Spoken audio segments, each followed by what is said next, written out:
Bienvenue pour cette exploration des sources sur l'huile d'argan marocaine. On entend souvent parler d'or vert, mais bon, les documents qu'on a étudiés, ils révèlent une réalité bien plus compliquée. Une vraie crise derrière l'image un peu luxe, un peu éthique. Notre but ici, c'est vraiment de décortiquer ça, de regarder un peu toutes les facettes écologiques, sociales, économiques que l'enquête met en lumière. Comment ce succès commercial peut coexister avec une détresse pareille sur le terrain, dans le Souss-Massa? On va parler du déclin de l'écosystème, des déséquilibres économiques, de la situation des coopératives et puis aussi des problèmes de fraude.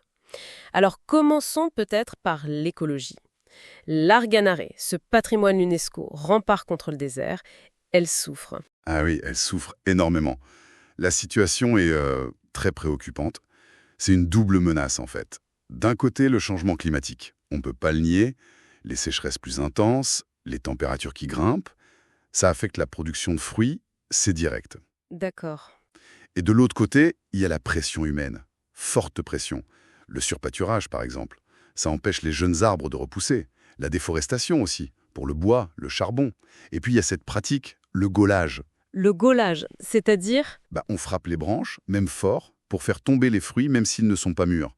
Ça abîme l'arbre, ça compromet les récoltes d'après. C'est assez destructeur. Donc on est dans un espèce de cercle vicieux, si je comprends bien.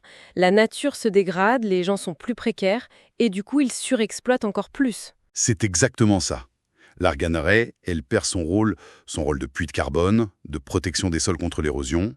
C'est crucial. Et cette dégradation, elle aggrave la précarité des gens qui en dépendent.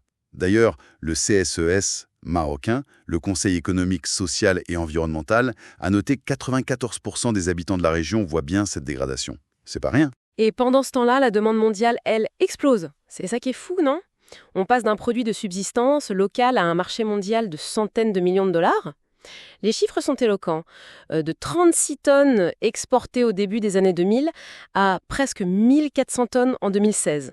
Oui, l'explosion est spectaculaire. Et c'est là qu'on touche au cœur du problème soulevé par les sources, l'extractivisme vert. C'est un concept important ici. Derrière le marketing très attractif, la tradition, les femmes, le côté naturel, tout ça. Oui, l'image est très positive. Exactement. Mais derrière, il y a une concentration de la valeur. Une grosse partie des profits est captée par très peu d'acteurs, les intermédiaires et puis quelques grosses entreprises. L'enquête cite Olvea, qui contrôlerait quelque chose comme 70% des exportations. C'est énorme. Donc, ce marketing éthique, solidaire, il peut cacher une réalité économique beaucoup plus dure. L'inversion des parts de marché que vous mentionniez entre les coopératives et les industriels, c'est saisissant. Ça l'est, oui. En 2008, les coopératives faisaient à peu près 80% de l'export. 5 ans plus tard, en 2013, c'est moins de 15%. Et les entreprises industrielles, elles, dépassent 85%. Ce modèle, en fait, il externalise les coûts. Les coûts sociaux, les coûts environnementaux, c'est pour la collectivité, pour l'écosystème, mais les profits, eux, sont privatisés. Et qu'est-ce qu'il advient alors de la promesse initiale, celle de l'émancipation des femmes via les coopératives? C'était une idée forte au départ, portée par des gens comme Zoubida Charouf. C'est un point vraiment douloureux que les documents soulignent. Ces coopératives, aujourd'hui, elles sont pour beaucoup en grande difficulté. Elles sont prises en étau, en quelque sorte. D'un côté, il y a la concurrence féroce des intermédiaires pour acheter les noix. Ça fait flamber les prix. L'exemple donné de 2 à 12 dirhams le kilo après le Covid, c'est... voilà. Oui, difficile de suivre pour une petite structure. Exactement. Et de l'autre côté, elles perdent l'accès direct aux marchés d'exportation, qui sont maintenant dominés par les gros industriels. Ce qui veut dire, j'imagine, une plus grande précarité pour les femmes qui travaillent. Oui, tout à fait. Souvent, elles sont reléguées à l'étape la moins payée, la plus dure, le concassage des noix. C'est un travail pénible, payé bien en dessous du SMAG, le salaire minimum agricole. Les sources parlent même de coopératives déguisées. Ah oui, c'est-à-dire? Des structures montées par des privés juste pour capter des aides ou pour l'image coopérative, mais sans que les femmes en bénéficient vraiment. C'est une forme de dépossession genrée.